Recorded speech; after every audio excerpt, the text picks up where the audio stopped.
Travel along, Catholic pilgrims, for 1 year as we learn from Venerable Fulton Sheen, one of the greatest Catholic teachers in modern times. Join me, Amy Thomas, once a week for a short reading out of Bishop Sheen's book, Way to Inner Peace. Hello, Catholic pilgrims, and welcome to week 4 of our readings. So as I was reading through our reading today, I had to remind myself that Bishop Sheen didn't get in a time travel machine and come to the present age, look around at the scope of things, and then go back to 1955 and write us basically a letter here in today's day and age. It's amazing to me to realize that many of the problems that we are facing today, he was also seeing in his day and age, back in 1955 when he wrote this book.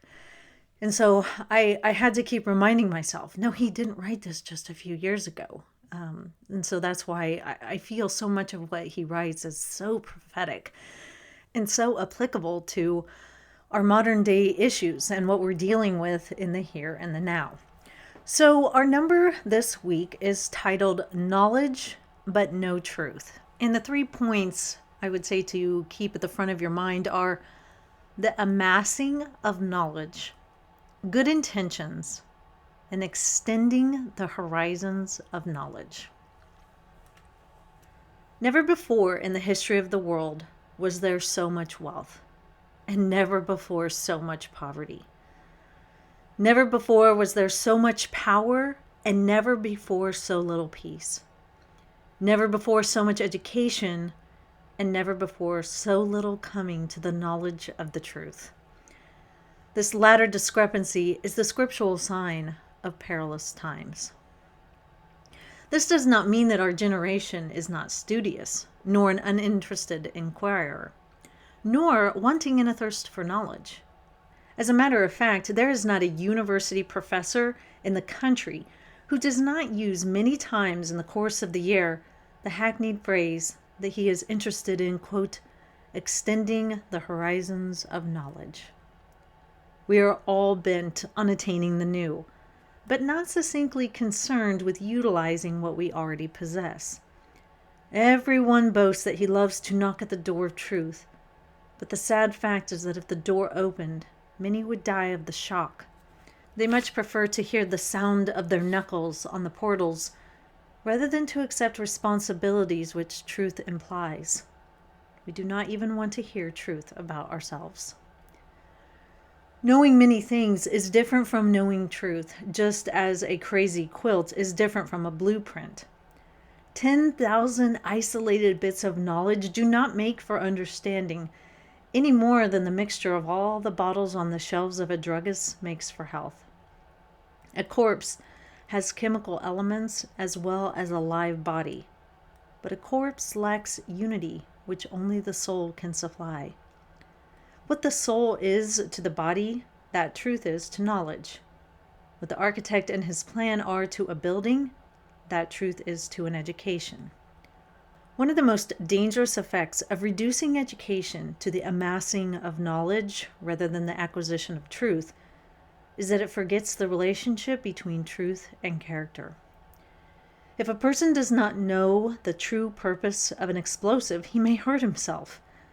The same effects do not follow from one point of view about the contents of a bottle as from another. If the bottle is filled with poison, it will do little good to the one who takes it to maintain that he was sincere in his belief that it contained bourbon. A boxer can be very sincere about his belief that he ought always to lead with his right, but all may not be right in the end. A farmer may be sincere in planting thistles, but he will not raise corn. On the other hand, because people know the truth, their conduct will not necessarily be good. But at any rate, they had a map. They know where they ought to go. If they get off the road, they will not blame their ductless glands or their grandmother. Even though they are off the road, they know there is a right road.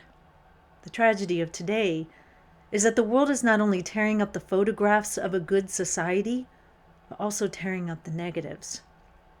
By denying truth, the world gives up the search for it. just as the person who believes that blindness is normal will never seek a cure. It does not make a whale of a difference what people believe about party politics, for parties in a democracy generally represent indifferently good means to a good end, namely, the preservation of the common good. It makes little difference in the moral character of a person whether we believe golf is better exercise than tennis. But it makes all the difference in the world whether we believe that a human being is a creature of God or a beast. It may take a few years for such wrong philosophy to work itself out in action, just as it takes time for cockles sown instead of wheat to appear in the harvest field, but eventually it does appear. If we are wrong in the purpose of life, we are wrong on everything. The soul is dyed with the color of its beliefs. A popular bromide is to say, if I do my best, it will be all right. The Income Tax Bureau will not accept that philosophy. To have done our best will not console us much if we still miss a train or fail a bar examination. The road to hell is paved with good intentions. Education is presently directed to help students answer the question, what can I do? If a pencil were endowed with consciousness, it would not first ask itself, what can I do? But rather, what am I? What is my purpose? Once that was established, then the pencil would be prepared for writing. When our youth has discovered the truth about life, two conclusions will follow. Courage to be oneself, and humility to recognize our creatureliness, that being a product, a result, a creature of the power that made us, we will seek with the help of that power to be all that we can be. A human being worthy of the name, aye, more than a human being, a child of God. So there is so much in today's readings that we could go over. We could quite literally take each sentence and just unpack it and glean wisdom from it. We don't have that kind of time. So I would encourage you between, this week and next week to definitely read this over again, because it takes a couple readings to really get what he's saying. And this isn't the first time I've read it. In order to prepare for the show, I read our readings over several times just so I can see what sticks out to me. Am I missing something? Am I not fully understanding something? So for most of you, this is probably the first time you've heard this reading, and so it's dense. There's a lot packed in to our readings today. Bishop Sheen, he never wasted words, and he packed a ton into one sentence. And so we've got a lot of sentences here, and there's a lot to get out of each sentence. So what we're going to do today is just go through some of the more dense parts and kind of pull them out and look at them and, really try to understand what he's saying. On the first page, on page 13, I feel like this is, a page where we can all, get on board, shake our head. Yes, he's talking about how there's so much education in the world, but so little knowledge of the truth. And that's really kind of crazy when you think about it. Never before in the history of the world have we had so many educated people. A lot of people go to school, but there is such a lack of knowledge of the truth. Everybody's confused. Everybody has their own truth. None of them match anybody else's truth. Some people deny that there's any absolute truth. I mean, it's crazy. We have all of this education, but we don't really have a knowledge of the truth. And it's leaving a lot of people confused and depressed and lost, which is terribly sad. You would think that the more education you have, the closer you would get to, fullness of knowledge and fullness of truth, and that's just not the case.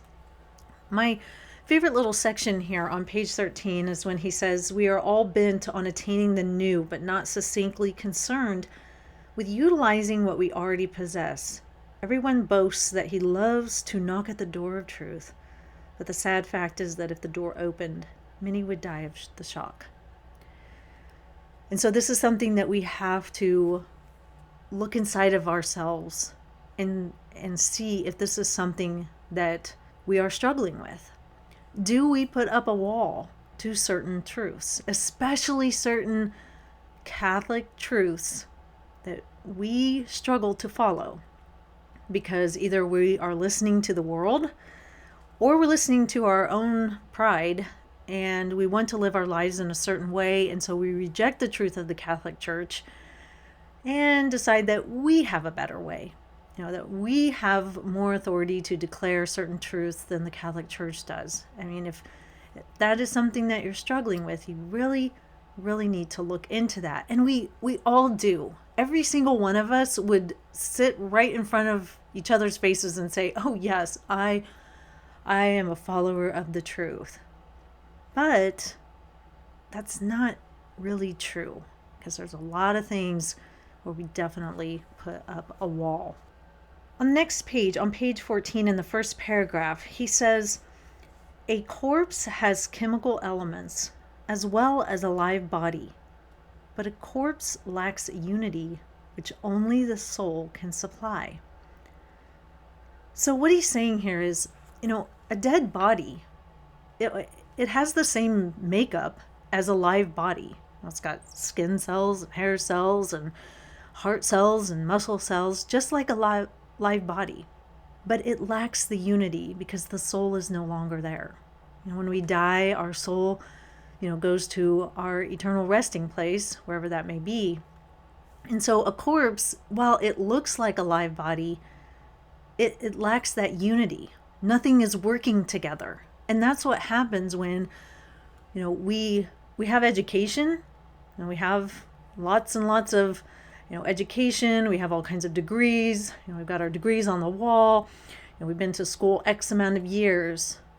But if we don't have the truth, or we deny the truth, then it's not really the same thing. We're not going to have unity within ourselves. And we're never going to have that inner peace. Because you can have all the education in the world. I mean, you could have 10 doctorate degrees. But if you deny fundamental truth, you're never going to have unity within your mind, within your soul. And so you're not going to have peace. And you're just always going to be warring with yourself. And so, just as the soul gives life to a body, truth gives life to knowledge, and to your education. And so we have to accept it, no matter how difficult that is for us.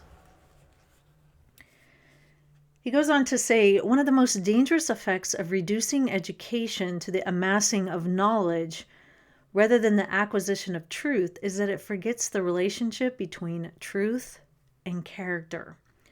So then I want to jump over here to the next page. And he says, on the other hand, because people know the truth, their conduct will not necessarily be good. Okay, so there is a connection between, accepting and knowing truth and your character. Now, a lot of times, if you know the truth and you live by the truth and you follow God and you follow his teachings, you're going to have a really good character. You're going to have really good virtues that you live out, and you're going to be a really sound, full, purposeful human being.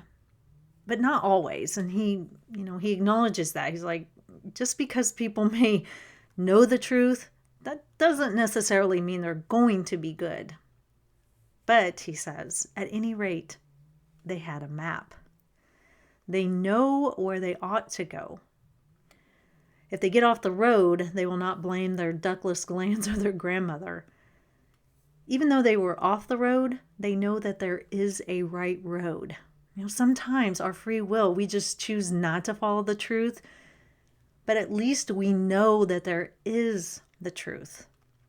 But he goes on to say, the tragedy of today is that the world is not only tearing up the photographs of a good society, but also tearing up the negatives.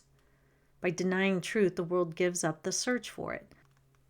Because we have denied truth as a society in general, not all of us, but just in general, people don't have a map. They don't know that there's a wrong and a right way. I mean, I think deep down they do, but they're so bombarded with this message that you can find your own truth, or there is no truth, so just live however you want. They don't have a map. And when you don't know where to go, you just feel like you don't have a purpose. And you're just kind of wandering through life, just floating around, moving from thing to thing with no real plan, no real guidance. And so is it any wonder that we look around and we see so many depressed people, so many confused people, so many just kind of aimless and just lethargic people? It's because we've taken away a map. We've taken away the map that says, here's truth. And if you follow the truth, this is where it leads you. And you should do these certain things. And if you don't follow the truth, this is where it's going to lead you. And these kinds of things will happen to you. We've actually taken both of those maps away and just left people with nothing. Just absolutely nothing. And it's caused a lot of destruction in people's lives. The next thing he goes on to say is it makes little difference in the moral character of a person whether we believe golf is better exercise than tennis. And that's true, isn't it? It doesn't make you a more moral person if you like Rocky Road ice cream over mint chocolate chip ice cream. Those are just, opinions, subjective things. They're not moral issues, right? I mean, if you don't like Rocky Road, I'm probably going to question what kind of person you are. No, I'm just kidding. That's actually my favorite ice cream. But the point is that those things don't matter. Your character is not built off of those subjective things. But what it is built on is where he says, it makes all the difference in the world whether we believe that a human being is a creature of God or a beast. It may take a few years for such wrong philosophy to work itself out in action, just as it takes time for cockles sown instead of wheat to appear in the harvest field. But eventually it does appear. We've denied the truth, again, as a collective group, as people in the world. We've denied the truth that we are creatures of God. And we've reduced human beings down to, just beasts. We're just animals. We just do whatever feels good, whatever makes us happy, whatever, pleasures we can derive. We're just beasts. And when that happens, when we deny the truth that we are creatures of God, made in his image and likeness, a couple of things are going to happen. And one of those things is that we're going to deny others dignity and worth. But what does that look like? Well, it means if you're suffering in any way, then we can put you down like a dog. Euthanasia.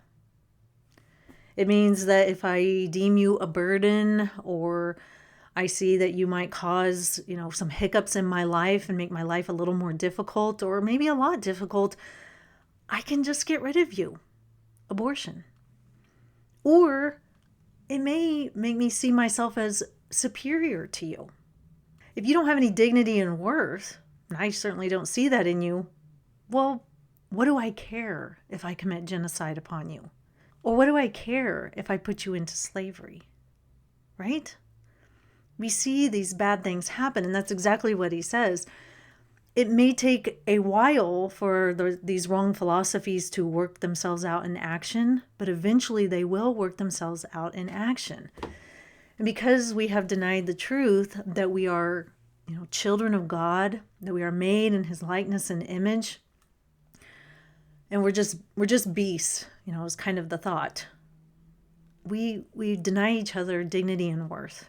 And so the fruits of that, the quote unquote fruits of that, are euthanasia, abortion, genocide, slavery, just destruction. And that's what happens when we deny truth. Destruction happens. I mean, look around us. We're telling people that, boys can be girls and girls can be boys. And there's destruction, there's chaos. People are confused. Nothing makes sense because we've denied basic biological truth when it comes to that particular topic. What happens when we deny that, a baby in the womb is a human being?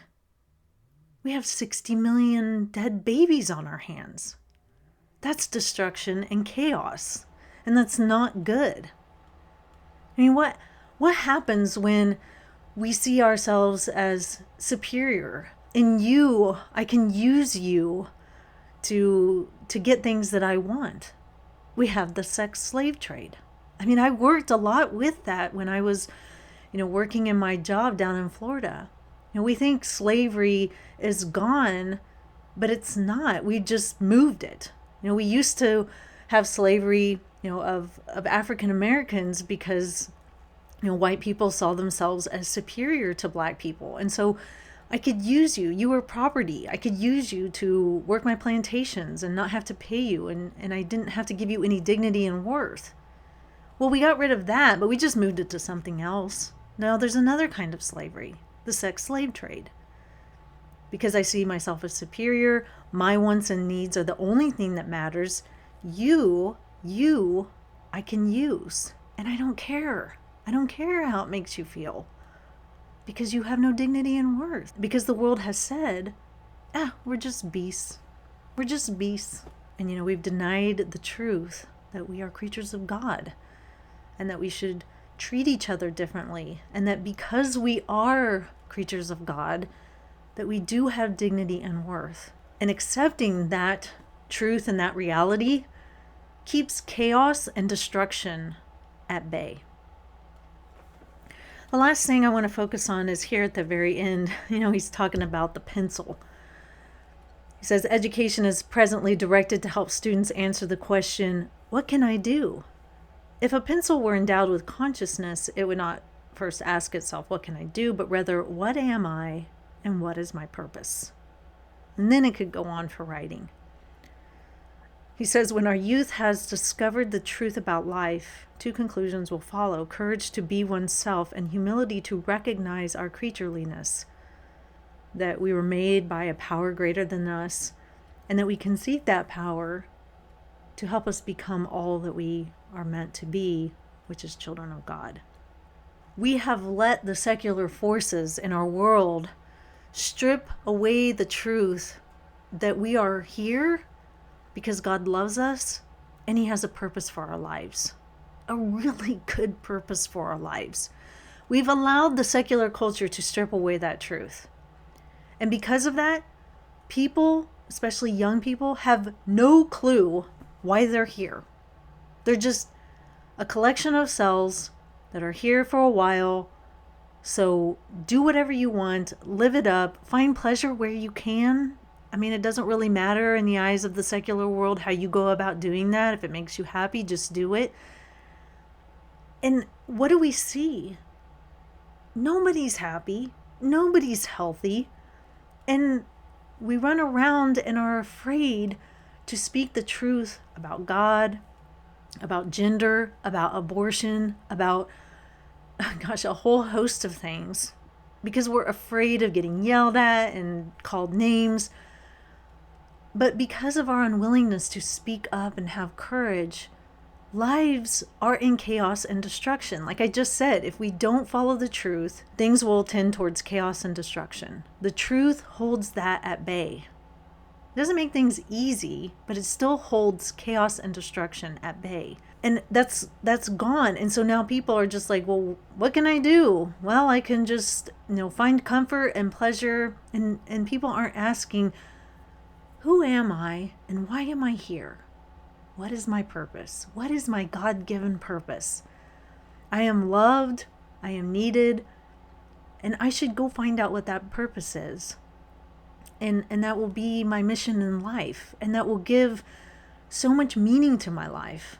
And because we've gotten rid of that, so many people are lost. So I do encourage you guys, have courage, speak truth. Don't just amass knowledge to amass knowledge. You should always be searching for the truth, being willing to accept it even when it's hard, and being willing to speak it in a charitable way.